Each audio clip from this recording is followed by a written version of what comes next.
Welcome, everyone. Please drop your name and city in the chat so we can all see how powerful, broad, and impactful we are together. We cover every state. My name is Carrie Harris, and I am a campaign director for Moms Rising. I would like to first introduce our interpreters for tonight, Flora and Felipe. Thank you very much, Carrie. Hello, everyone. Hope you're doing well this evening. As Carrie mentioned, my name is Felipe. I'm here with my colleague Flora. We're going to be your interpreters tonight. Hola a todos, muy buenas noches. Como ya lo mencionó Carrie, yo soy Felipe, estoy con mi compañera Flora. Vamos a ser sus intérpretes hoy.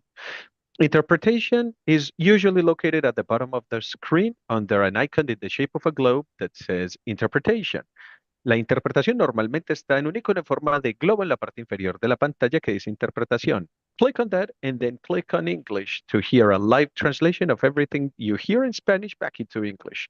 Hagan clic ahí y escojan español para escuchar todo lo que se diga en inglés traducido en tiempo real al español. And if you're using a tablet, a smartphone, or an iPad or a similar device, find three dots at the end of the menu. Tap on those, tap on language interpretation, tap on English, and then tap on done.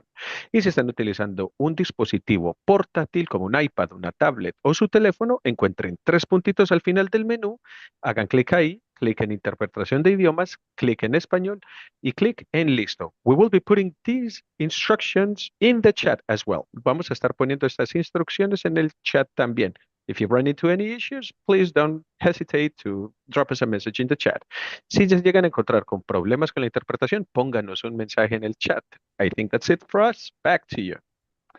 Thank you so much, Felipe. And as we're together tonight, please use the heart emojis, the celebration emojis, and the chat to support and communicate. We need all the love and all of the energy, and we thank you in advance. And also all the encouragement. Thank you. Due to the high volume of RSVPs, this is a webinar style, so we extra encourage people to use the chat function and reactions. We also love your questions. So if you have a question, feel free to type it into the question function and we'll have a Q&A at the end. Today, we have several superstar guest speakers from Moms Rising. We are sharing quick tips on how you can use in your leadership and advocacy. We're talking about storytelling, how to meet an elected official, tips for organizing a meetup on the ground, and more. But to start us off, we're going to hear from Moms Rising Executive Director, Kristen. Thank you so much. Thank you to everyone who's on. We're so excited to be here with you tonight online. And I want to talk about on the ground. You online tonight are part of a cumulative membership of 3 million people. We have a reach to 5 million low-frequency mom voters and an audience of tens of millions more. And you are with nearly 1.2 million active Moms Rising members, which is now 1 in every 300 people in America who are meeting this moment in history with conviction, creativity, and an unshakable commitment to families and community. Suffice to say, moms are rising. Moms were built for the challenges we're facing together right now. And tonight we're going to level up with some skills for advocacy. These skills result in power, and we have the proof. For instance, last year, our members had an average of more than 5,000 moments of making our voices heard every single day. And through our members' tireless efforts, mom-to-mom conversations, strategic storytelling, meetings with leaders, local gatherings and events, letters and calls to leaders, op-eds and letters to the editor, earned media, digital outreach, testifying, grassroots organizations and mobilization, and more, we reached an audience of actually hundreds of millions of Americans to help shape the national conversation, engage in policy at the state and national levels, and build an even stronger movement. So I wanted to share that with you because despite the challenging times, moms have proven to be a powerful force time and time again. For example, against incredible odds in 2025 alone, Moms Rising, along with all of our members, of course, strengthened childcare by securing new funding on state and federal levels, expanding eligibility, blocking cuts, and building bipartisan, believe it or not, momentum that is already shaping 2026 policy debate. We also preserved and strengthened key maternal health programs, protecting lifelong supports for moms and babies along with our organizational partners. And when book bans spread, our members organized to defend accurate, representational learning environments for kids, and we won on repeat at the local and state levels. And time again, we pushed back against attacks on Head Start to ensure that families continue to have access to early education they count on, and came out victorious. Head Start remains as a core program for success today, even though it was written in as Eliminate and Project 2025. That is no small victory. That's a large victory. Let's have some big hearts for each other that we did all of that and more together. So, rooted in community, powered by courage, and driven by the belief that when moms rise together, we all move forward, we are working every single day with you toward a nation where everyone could thrive. So, today, we're sharing some of the most effective tactics to build a better tomorrow. And on the upcoming monthly community Zooms, we'll be adding even more tactics in so that you can accumulate a whole wealth of knowledge about effective advocacy. So we thank you so much for joining us. Next up is actions. We've heard you loud and clear. You like to hear about actions in the beginning and the middle and the end of our community Zooms. So throughout our community Zoom tonight, we'll be putting some actions that you can take in the chat box. We're going to start putting them in now. We have 5 ways for you to take action. You'll start to see them in the chat box. We'll touch on them briefly at the end. So without further ado, I'd like to pass it back to the amazing, wonderful, spectacular Carrie to lead us through as MC. Back to you, Carrie. And thank you so much, everyone. Thank you, Kristen. Thank you all again for joining us tonight, including our first powerful speaker, Monifa, Senior Vice President and Chief Operating Officer at MomsRising. Monifa co-leads a national on-the-ground and online grassroots organization of more than 1 million people working to achieve economic security and justice for moms, women, and families. There, she directs the organization's work on reproductive justice, maternal and children's health, and criminal justice reform, including ending the school-to-prison pipeline, successfully winning better practices and policies at the federal, state, and local levels. Prior to her tenure at MomsRising, she had already been a leader in the field of policy, analyst communications, civic engagement organizing, and project management, working with groups like the Breonna Center for Justice, People's Hurricane Relief Fund, and the National Coalition on Black Civic Participation. During her tenure at the Breonna Center as National Field Director for the Right to Vote campaign, the coalition and successfully changed laws in 5 states, you all, expanding the franchise to more than 250,000 formerly incarcerated people. Finally, Monifa sits on the policy table leadership team for the Movement for Black Lives, as well as the steering committee for the New York-based Communities United for Police Reform. In both coalitions, she represents the Malcolm X grassroots movement. Just in the past decade, she led the launch of 2 historic and successful legal cases against police misconduct, Daniels versus NYC and Floyd versus NYC. She worked to pass landmark policy reform legislation in New York City Community Safety Act and New York State repeal CRL 50-A bill, special prosecutor, and NY Stat Act, and was a contributing writer to M4BL's Vision for Black Lives. You all, please give a huge round of applause, tons of emojis for Monifa. Thank you, Carrie. I need to take you with me wherever I go. I appreciate that introduction. I'm really happy to be here. Thanks, everyone. So I'm going to do a discussion right now about MomsRising's ethos and intersectionality. And this is an important topic for us because all of our work is grounded in our ethos, and we look at everything through an intersectional framework. So inside of this presentation, I'm going to talk about intersectionality, power building and equity, spaces for healing and learning, and making sure that our work is always grounded in historical context. Next slide. So next slide. Intersectionality or intersectional theory is the study of overlapping or intersecting social identities and related systems of oppression, domination, or discrimination that those identities face. Intersectionality is a lens through which you can see where power comes and collides, where it interlocks and intersects. It's not simply that there is a race problem here, or a gender problem there, or a class problem, or LGBTQIA problem over there. It's all connected. If we are not intersectional, some of us, the most vulnerable of us, are going to fall through the cracks. And that is a quote from a person who is very iconic in leading this framework, which is Kimberly Crenshaw, and also a good friend of Moms Rising. Next slide.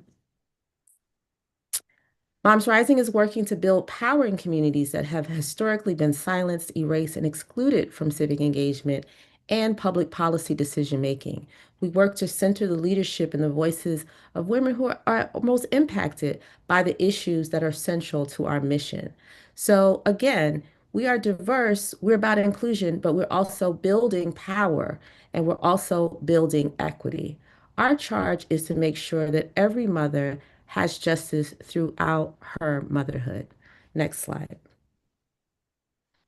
But this is a hard time. And one of the ways that we approach our hard times are by digging into our toolbox, building spaces for healing and for learning.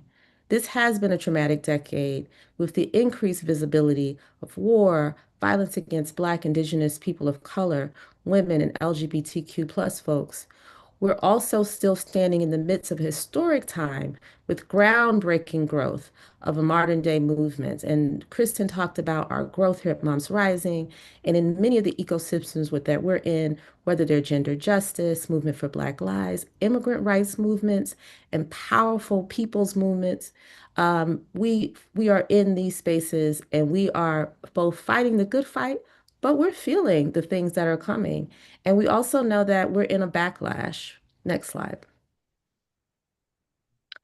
And so, one of the things that we do during this backlash is one, we talk about it, right? We can't solve what we don't see and what we haven't surfaced.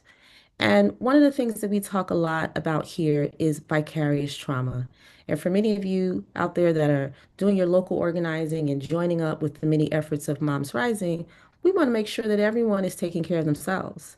Vicarious trauma is defined as a transformation of an activist, an organizer, movement builder, and even counselor's inner sense of identity and existence that results from utilizing controlled empathy when listening to or watching trauma content narratives.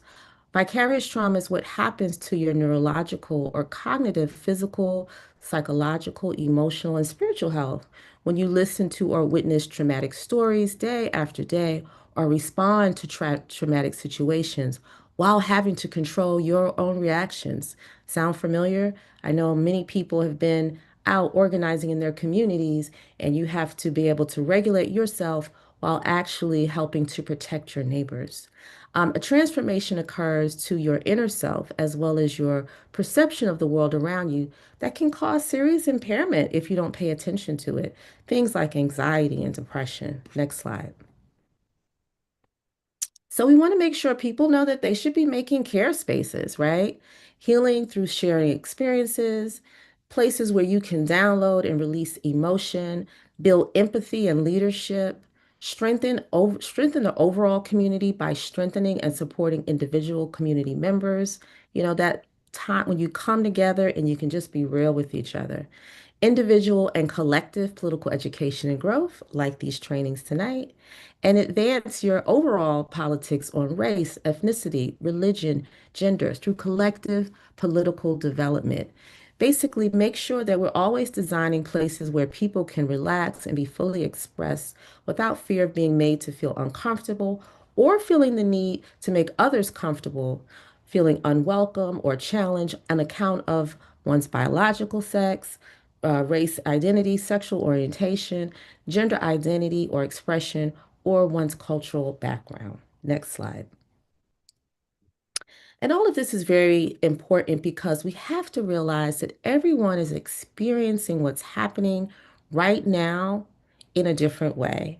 And I love using this old adage about America the elephant and why history matters. I always used to listen to stories from the elders in my family that talked about this fable of six people who are blindfolded We're all feeling different pieces of this elephant. Next slide. So while it's just one animal, if you are at the top, you're describing it as a fan. If you're feeling the tusk, you're describing it as a spear. You're like, ooh, ouch, this hurts.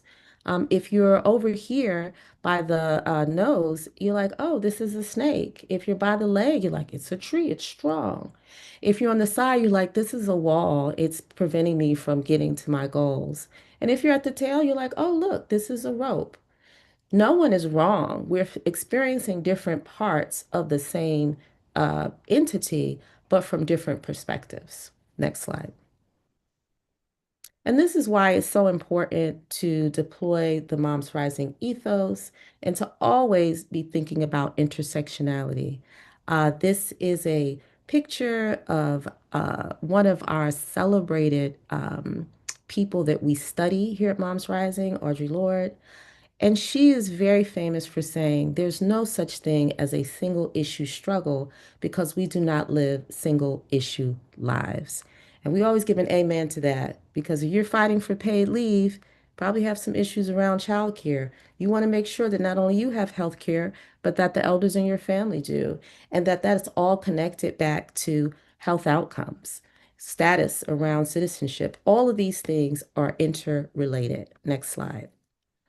So again, intersectionality or intersectional theory is the study of overlapping or intersecting social identities and the related systems of oppression, domination, or discrimination.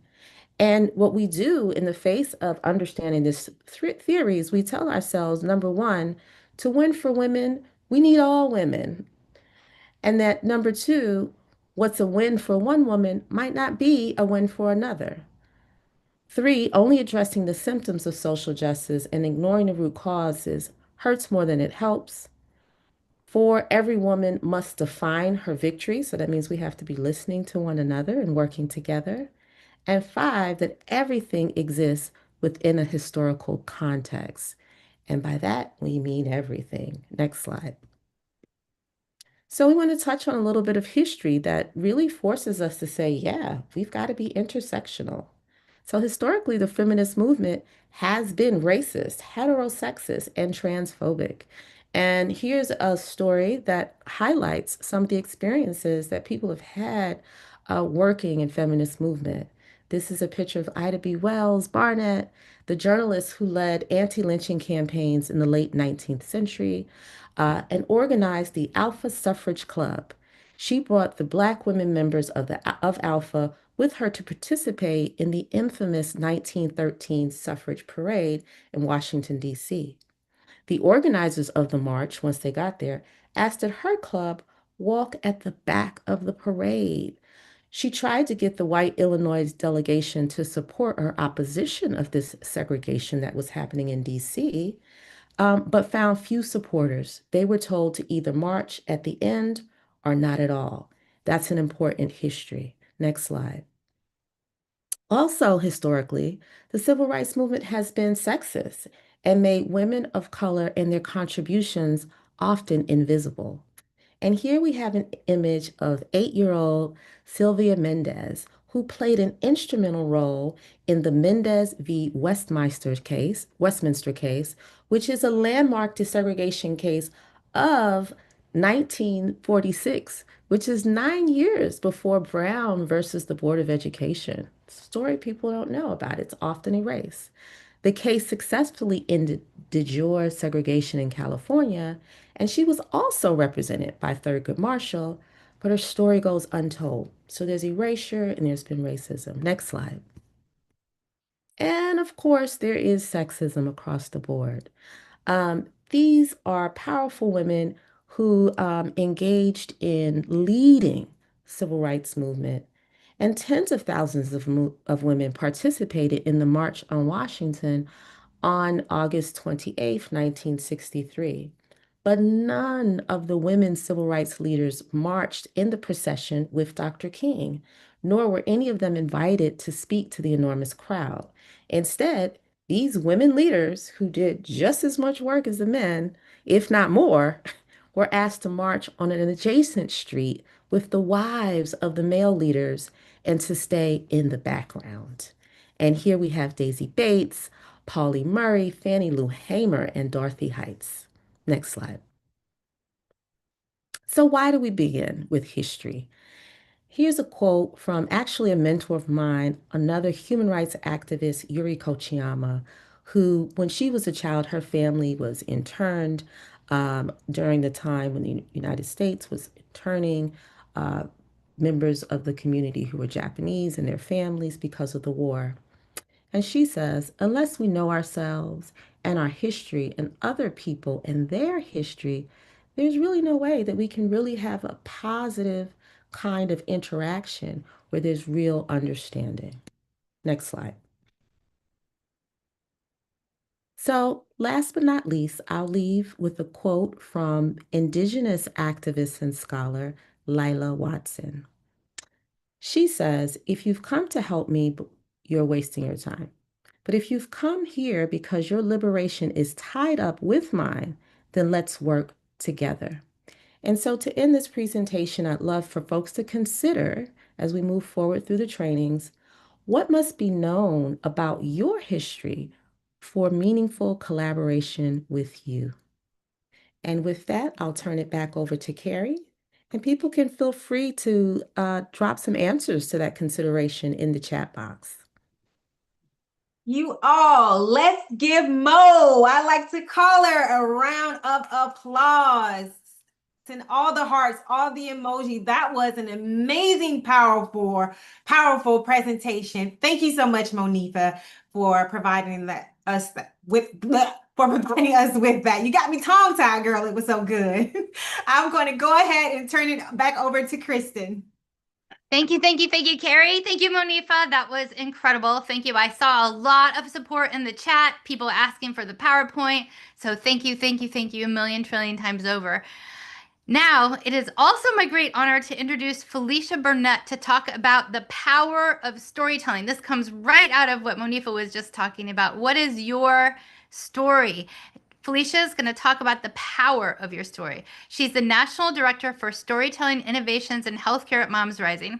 For more than 13 years, she has dedicated her work to elevating parents' voices in the policy-making process, ensuring that real family experiences help shape health policy in particular, but really all policy.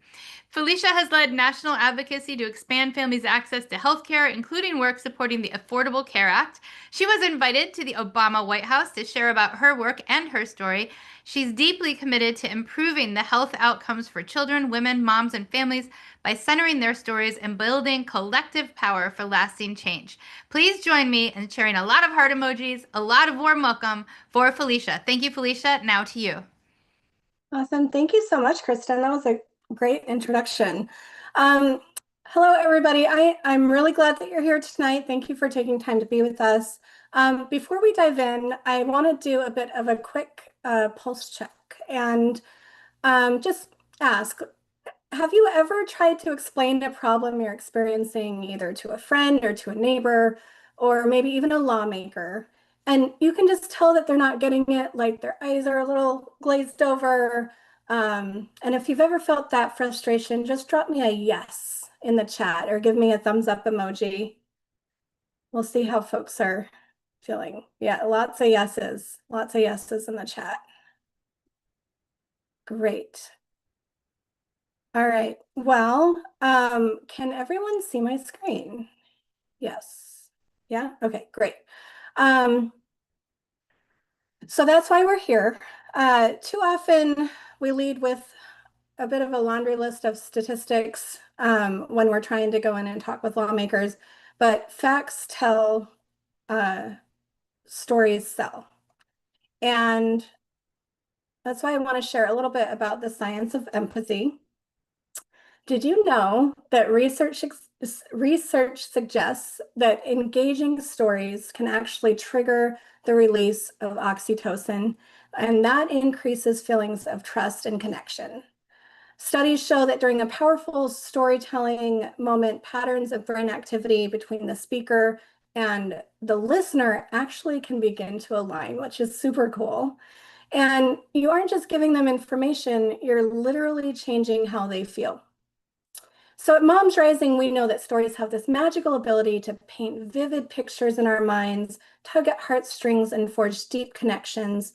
And when others hear experiences that sound like their own, it helps us not feel quite so alone. And when lawmakers hear these stories, they can't look away because suddenly policy decisions aren't just numbers on a page, they are the real life experiences of families just like ours. I want you to always remember that you are the expert of your own experience.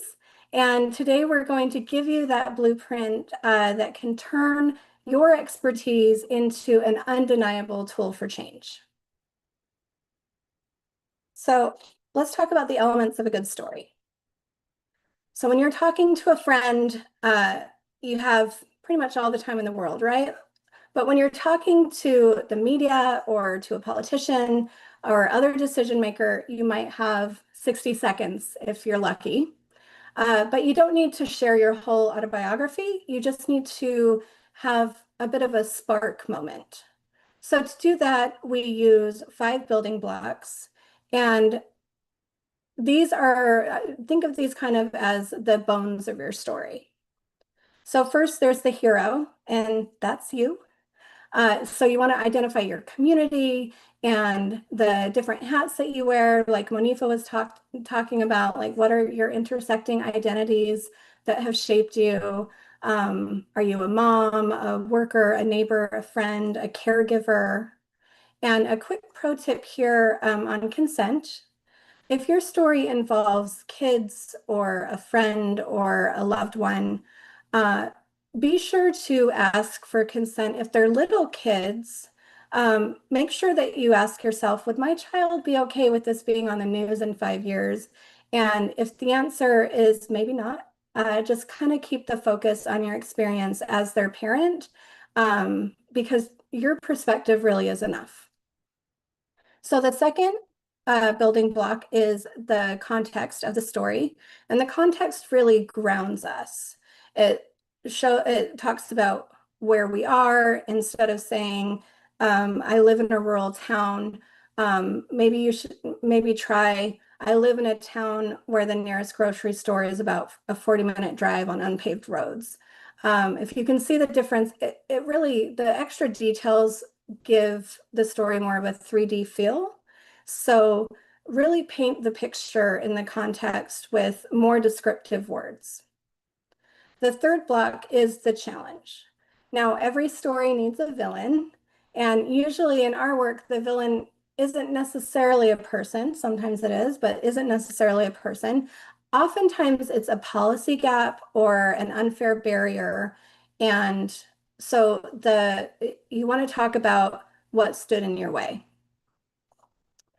And then the outcome. So what was the cost of that challenge? Did you lose sleep? Did you lose a paycheck? And this is where you can put in your mic drop moment, the what if. You can tell them what it would have meant to your family if things had looked differently. That is where the empathy happens, the what it cost you, how your life could have looked different without this challenge. And then finally, most importantly, the call to action. You don't want to leave your listener guessing. You don't want to leave a lawmaker not knowing exactly what you want them to do. You need to tell them exactly what you want them to do. Do you want them to vote yes on something? Do you need a law changed? You can really be the boss of your own story and tell them the next steps that you want to see. So I just want to quickly go over a couple of example stories with you so that you understand basically what a good base story is. We have what we like to call a Mad Lib framework for this, where you basically fill in the blank. You can see on the left, you just fill in the colored bars with the content of your story. So let's see how this works in practice. For this first example, it's about childcare. This storyteller said, I'm a foster mom in Ohio. Last year, we found out that full-time care for our son would cost more than my husband's entire paycheck. Because there were no affordable options, he had to quit his job. We lost a second income and our financial security. Working families shouldn't have to choose between a career and their kids. And if we want to move this country forward, we need affordable childcare for all. So breaking that down a bit, did you hear that? Number one, the context, it wasn't just I need childcare. It was a specific detail that it cost more than a paycheck. And then what the outcome was her family lost a second income and financial security. So it wasn't just that they were making less money, but they felt less financially secure. So it's specific and it's very hard to argue with. And one more example for you from our Mad Lib. So this storyteller said, I'm a high school student in Raleigh, North Carolina. Every month, my classmates and I have to huddle in the corner of a darkened classroom for an active shooter drill. We don't feel safe in the place where we are supposed to learn. We feel like acceptable collateral in a political stalemate. We need our state legislature to prioritize our lives over access to firearms. So again, let's break this down. First, the hero. He's a high school student in Raleigh, North Carolina. The context here talks about the experience and that you can almost feel what it's like to be in the room huddled with them in the corner for the active shooter drill. And then the villain here is really the threat of violence. And then the call to action is crystal clear. Prioritize our lives over firearms. It's short, it's punchy, and it's really impossible to forget. So before I wrap up, I want you to remember 3 things. Number 1, keep it authentic. You don't need a script. You just really need to speak from your heart. Number 2, connect your story to a bigger why. Remind them that your story is the story of thousands of other families. And number 3, your voice is your power. When lawmakers hear a chorus of all of us, they simply cannot ignore us. So before we go, I want you to try something together. Think of your why. And in the chat, I want you to try and finish this sentence. I'm sharing my story because. So finish the sentence, I'm sharing my story because.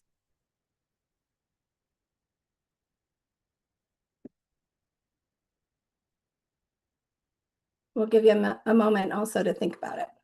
I'm sharing my story because. What is your why?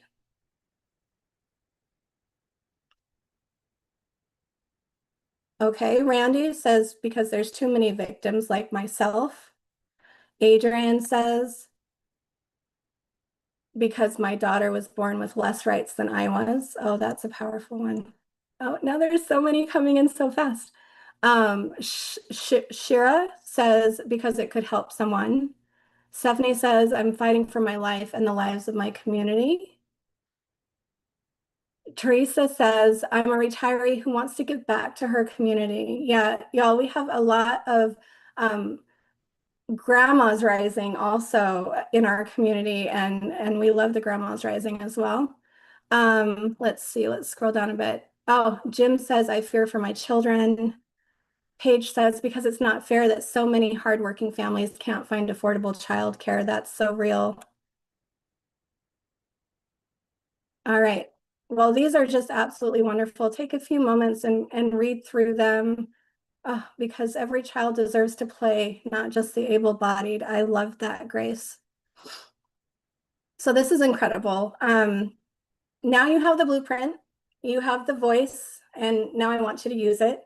So please be sure to take 5 minutes after tonight's call and jot down your 5 building blocks. I'm going to scroll up so that you can see them. The hero, the context, the challenge, the outcome, and the call to action. And I'm also going to drop a link in the chat to a platform that we use called Soapbox. Soapbox It's super easy. You can just click on it, pick what question you want to answer, and then you can just literally record your story with your five building blocks right there from your phone. It's quick and easy. It does not have to be the perfect words. You just have to speak from your heart. And we really cannot wait to hear from you. And also just thank you for everyone for being here and for all that you're doing for your families and your community. And with that, I will turn it back over to our hosts.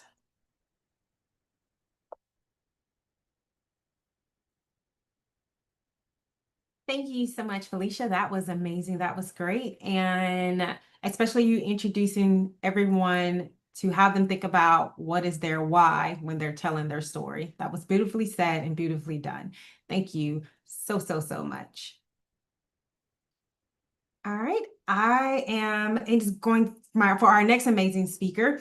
It is now my great honor to introduce to you Karen to talk about meeting your elected official. Karen is a senior campaign director on the Workplace Justice Team and the National Member Engagement Team.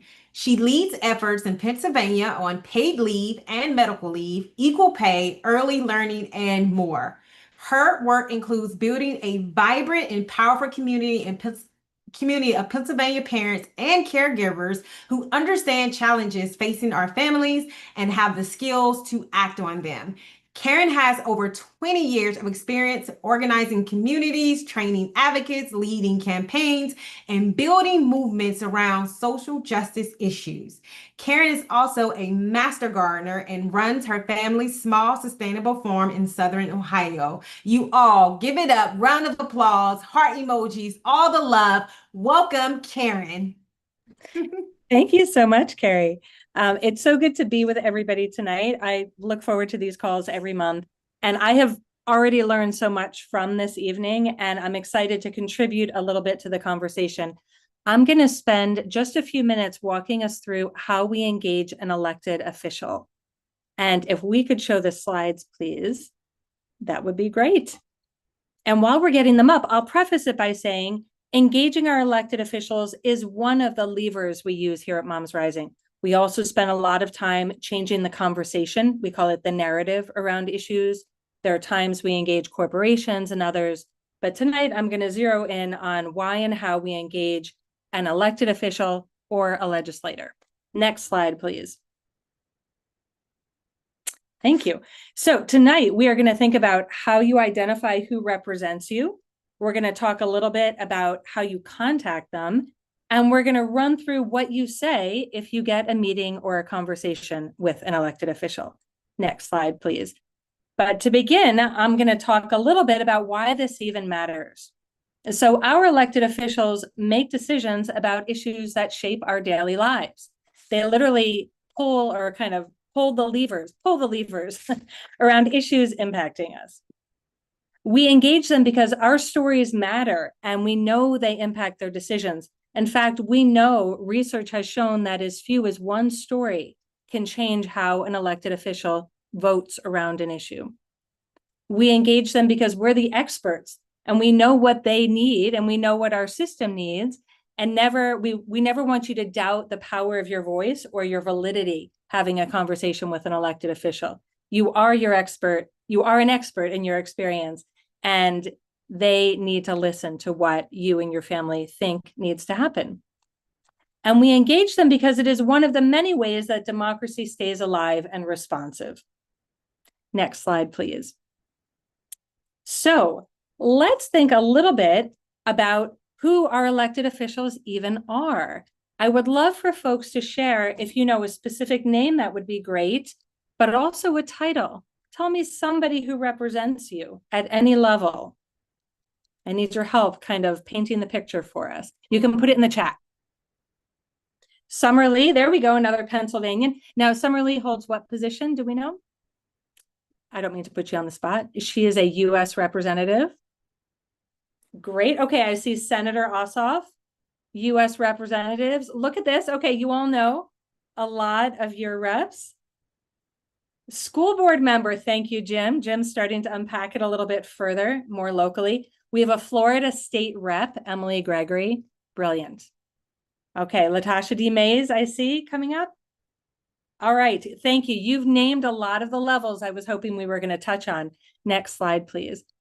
The good news is that we have elected officials at multiple levels. We have a lot of people we can engage around issues we care about.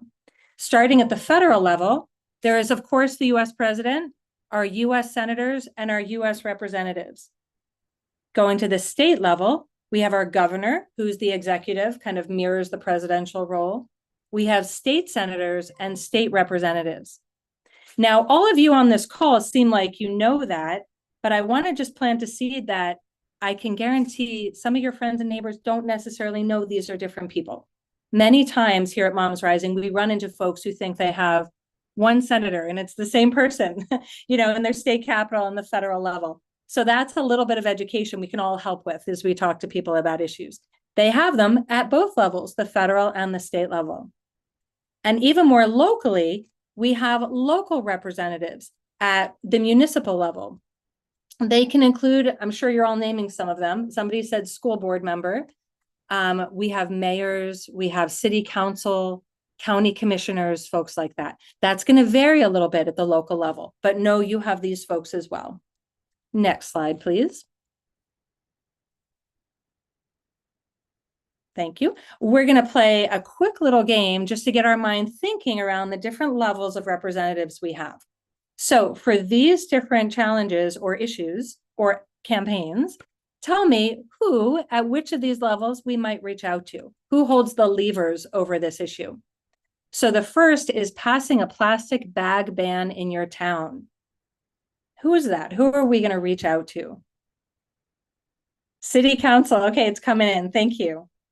Right. These are probably your town council, your mayor, city council, depending on how you're set up. That's right. Yeah. So even though we may care about plastics and climate change at all levels, this particular issue, a town ban on plastic bags is going to move at the town level. So you're going to be looking at that level of elected. Now, what about the next one? Funding for schools in your state. Yeah, state legislature, right? This is usually at the end of the day, moving at the state level out to school districts. Now, a lot of that money does come from the federal level. So you will definitely see us asking you to engage federal or US representatives around funding for schools in broader ways. But it comes into states and then states send it back out to districts or to school districts. So that is a state level one. And you remember you have state senators and state representatives. All right, how about our third example? Meal service in your child's school. Who is managing that contract or hiring those people making meals? School board. Okay, you don't even need me tonight. You all know so much of this. Right, the school board. Usually, if not always, are the ones who manage kind of what happens inside the school. So that's why your school board matters. They're the ones you're going to reach out to first around things like Cisco or whoever it is they're hiring to come in and what the menus are. Okay, now some of that, again, you know, they trickle up to all levels. We do have things like standards at the federal level and all of that. But, you know, this contract is what I'm really looking for here. Okay, and our final example, a national paid leave policy. Who could we reach out to about that?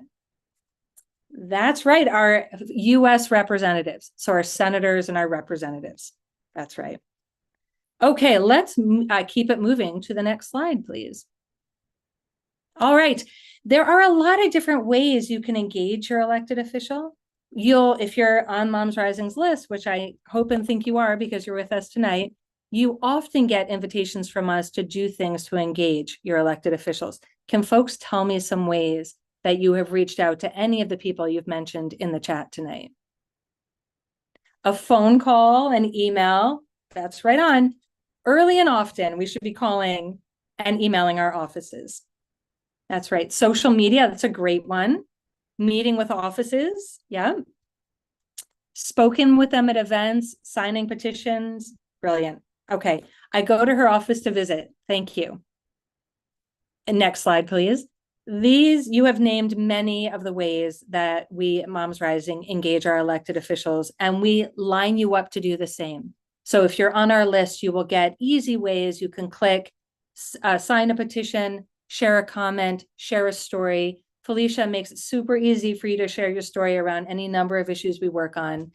We're often enabling you to call offices. Sometimes you'll actually get a text that takes you right through to call into an office. And you can meet with them or meet them at an event. And with the time we have, we just have a couple minutes. I'm going to give you some of my top tips around getting a meeting with an elected official. Next slide, please. First off, I have to tell you, your US representatives have offices locally. They have offices in district. So I'm in Pennsylvania. I have Senator McCormick and Senator Fetterman. They have offices around Pennsylvania. I don't only need to go to DC to meet them. So that's really important to know. When you look on their website, you'll see the collection of offices they have, and you can call them directly. So if I were trying to meet Senator Fetterman, I would go through his website. I also give them a phone call. I find it moves things a little bit more quickly. And your US representatives have usually a scheduler who's in charge of their calendar and can help you get a meeting more easily. Always ask for the elected official, but if you get a staff person, that's great. Staff have a big influence on elected officials, and they're often who we meet with here at Moms Rising. Okay, next slide, please. I am going to just give you some of our top tips with the kind of minute or so I'm going to be with you before I pass it on to Carrie. When you're planning a meeting with an elected, think about who you're going to bring with you. Think about what materials you're going to have. If you're meeting them as part of a campaign with Moms Rising, you'll usually have something like a storybook or a fact sheet you're taking into their office that represents the voices of parents around the country or around that district, and sketch out your talking points. And I'm going to just show you the basic elements of the talking points. Next slide, please. And you'll start to recognize some of this. Felicia talked about the importance of your story. And every meeting, you want to begin by introducing yourself, who you are, where you live. Always say you're a constituent. That's really important. So they know you're somebody who, ostensibly votes in there for who sits in their chair.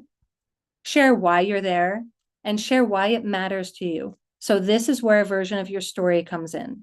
So for example, my name's Karen. I'm a mom here in Central Pennsylvania. I'm here to talk about passing paid family and medical leave at the state level. It matters to me because I have young kids, I have aging parents, and I have had major medical issues that's required me to take time away from work. That's the kind of, you'll start to see these elements pieced together, like how this story comes to play. Next slide, please.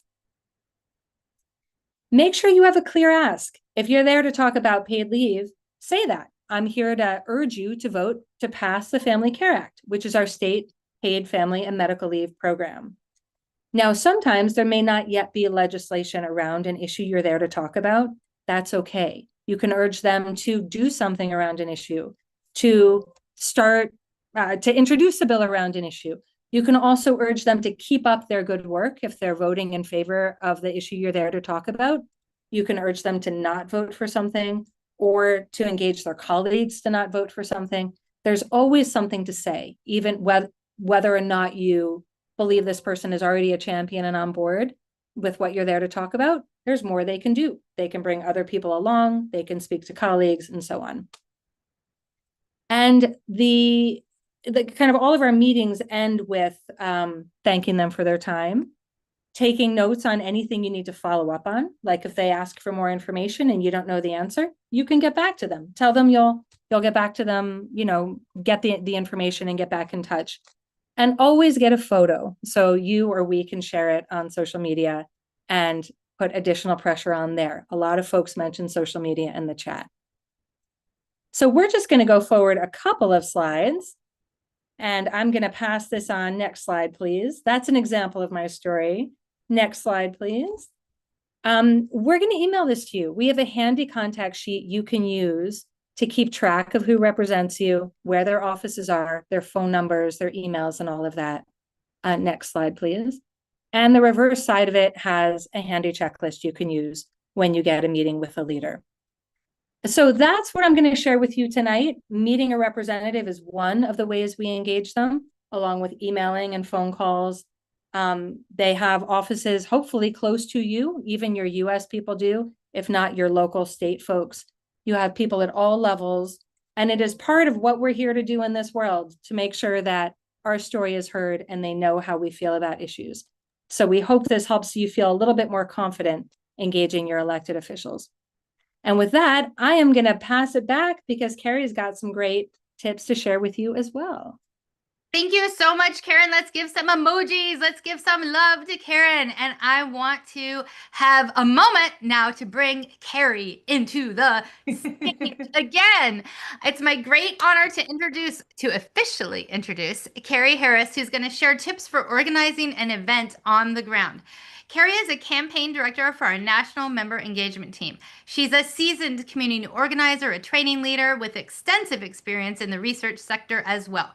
Over the years, Carrie has sharpened her expertise across event planning, professional development, curriculum design, and training delivery with a passion for cultivating meaningful relationships and tangible outcomes.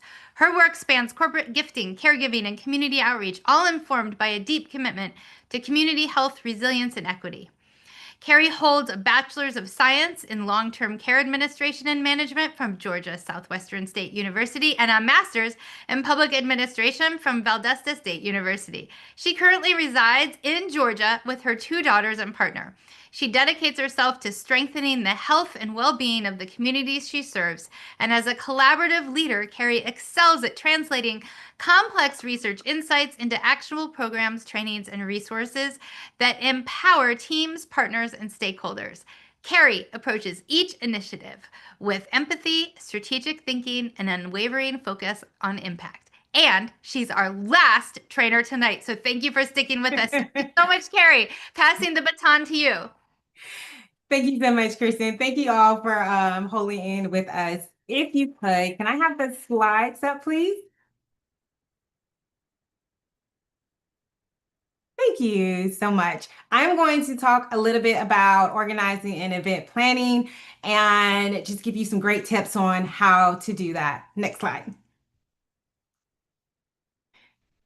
All right. Again, our goals really quickly is to explore why events matter to our work as advocates and organizers, and also to understand how to plan and run events that are very meaningful, doable, and very impactful, no matter how big or how small.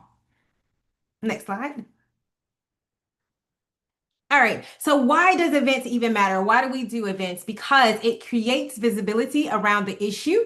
It builds energy and momentum. It brings people together. We have a great time when we come together, and it always reminds us that we are not alone in what we are going through. And lastly, it pressures leaders to take action. Events help turn individual concern into collective action. Let me repeat that again. Events help turn individual concern into collective action, which you have seen what we have done here at Moms Rising time and time again. Next slide. So, how to run a great event? I have 8 steps for you real quickly. There are many type of events. A lot of times when we say events, people think we're talking about this huge show, but no. Events looks like meetups, meaning relationship building, and they're informal. A meetup could be simply at a coffee shop or after your PTA out in the parking lot. Tabling is another type of event where it's outreach focused and brief interactions where you may table at an event, aka the farmers market. Another one events, which is a larger gathering with a clear purpose. And then also we have house parties or house hangouts, which are smaller gatherings. All are valuable and all have impact. There are times when Moms Rising organizes a national action. As an example, we have a national action right now. Mom has the receipts happening right now. And there are times when we do share a toolkit with event ideas, talking points, and more. Next slide. So here are some great tips on how to run a great event. You want to clarify your goal. Are you educating people? Are you asking people to take action? Or are you building community? What is the goal here? All right, in step 2, you want to know your target. Targets are the people you're trying to influence. Are we trying to influence everybody, or are we trying to influence a particular group? And sometimes they can be decision makers, community members, or potential supporters. Next slide. Step 3, you want to identify who helps. Think in 3 broad categories: allies and supporters, connectors, people most impacted. And the people most impacted, we always center their lived experience. Connectors are people with strong networks, and allies and supporters, most of the time you already have them aligned. Step 4, you want to choose the right event type. You want to ask, is this accessible for everyone? Is it family and or child friendly? And does it fit the people we want to show up? Accessibility includes time, location, language, and also energy level. Next slide. Step 5, get people to show up. How do I do that? Personal acts, activating networks. Social media is a very big way to ask people to show up and show out. Making it genuinely inviting and fun. Think about the food. If it's going to be a kid friendly, you want to think about kid activities. And people come for connection, not just content. And step 6, run a great event. 2 top tips that we have a clear agenda, meaning a guide for your event, and assign roles. Bring people in when possible, and most importantly, ask for help. You'll be amazed the number of people that are willing to step in and step up and help you out. Next slide. Follow up. That is one thing that sometimes we forget. After a great event, we forget to follow up. But I'm here to remind you is one of the most important steps, follow up. Always leave people with a next step and a way to stay connected. When you follow up, it builds momentum. Next slide. So, some closing tips that I have for you. Arrive early. Aim to be done setting up 30 minutes before start time. Build a team. Invite people into concrete and meaningful roles. Once the event starts, of course, the room with the right people. Don't think about like if it's 5 or 30. The right people are going to show up. Let go of the numbers. Don't even think about the numbers. Those who are showing up are the ones that matter. Assign someone to capture photos and videos, because guess what? You want to share this event. You want to let everyone know what a great time that you had, great community building, great speakers, great acts, just overall a great event. It matters for the follow-up as well. And most importantly, have fun while doing it. Next slide. So tonight's key takeaways. 1, we do events to what? Connect, mobilize, and inspire people. 2, events build momentum, community trust, and most importantly, it builds power. And lastly, have fun while doing it. All right. And that is it for me. I know I kind of went a little bit fast, but I do hope it made a great impact for you as well. I will turn it back over to Kristen. We're going to do a baton pass kind of fun thing here, because first I would like everybody to join me in thanking Carrie for a spectacular presentation. Thank you, Carrie. And then I'm going to turn it back to Carrie for just 1 or 2 questions. We don't have a ton of time tonight, but Carrie, back to you for 1 or 2 questions. So thank you, Carrie, and back to you. Okay, awesome. Oh my God, I have a quick question from Jean. I really like this question, and I think this is a question that anyone on the panel can answer. So this is for all of you. So first question, how far in advance should we call, email to schedule a meeting with our representatives? Anyone can answer. Feel free. I can jump in to start. I would say early and often, as soon as you know you're going to be there or you want a meeting, but you'll need to follow up many times. And I've had many times when I've not gotten a meeting and I'll still go by the office. And often, especially in DC, we'll still get somebody. So try as early as you know you're going to be there, and know it's going to take follow up. And always feel free to stop in if you can, even if you don't get a meeting and you happen to be in Harrisburg, in my case, or in DC. But you want to start early, especially with the electeds. They'll be scheduled very far out. But you always have a good, a chance. It's always worth asking. Awesome. And last question, will we be able to get any slides shared tonight? I can answer that one. Everyone who signed up will get a follow-up email with all of the slides, with all of the actions, with all of the things and ways to sign up for future community Zooms. So everyone has everything. Thank you, Carrie. You are so welcome. Well, I want to thank you so much for the amazing speakers, community engagement, and actions. We already did our Q&A, so I am going to turn it back over to Kristen to share calls to action and to close us out. Thank you, everyone. Thanks for sticking with us. In closing, we heard you want actions in the beginning, middle, and end. So we're putting the 5 actions in the chat again. The 5 actions this week, this month, are telling Congress to get their priorities straight. No cuts to healthcare and childcare to pay for out-of-control wars and human rights abuses. That's one. 2, tell Congress, keep public dollars in public schools. Yes, please. 3, tell Congress, stop the cover-up, release the missing Epstein files already. What the heck? That's number 3, I believe. Next one, call the Department of Homeland Security and tell them to stop the Dilley Detention Center, end the detention of children and families, halt the expansion of family detention facilities. It's time, you all, it's past time.